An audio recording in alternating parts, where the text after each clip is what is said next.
Hello friends, இன்றைக்கி பாருங்கள், பீர்க்கங்காய் தோல் எடுத்து ஒரு சட்னி பண்ண போகிறேன்.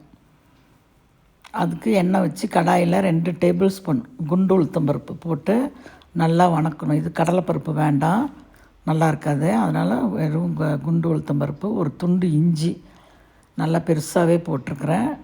அப்புறம் 4-5 பச்சை மிளகா போட்டு நல்லா வணக்கணும். அது நல்லா வளர்ந்தோடனே கொத்தமல்லி, கொஞ்சம் புதினா, கருவேப்பிலை எல்லாம் ஒரு கைப்பிடி அளவுக்கு போட்டுட்டு புளி கொஞ்சம் போட்டு நல்லா வணக்கி எடுக்கணும். அப்புறமே இந்த பீர்க்கங்காய் தோலை சீவி வச்சுருக்கேன். நல்லா 2 தடவை கழுவி இதில் போட்டு இது வேகணும். பீர்க்கங்காய் தோல் ரொம்ப ஹார்டாக இருக்கும். அது வேகிறதுக்காக நல்லா கலந்து விட்டுட்டு புளி ஒரு துண்டு போட்டுடணும், உப்பு போடணும்.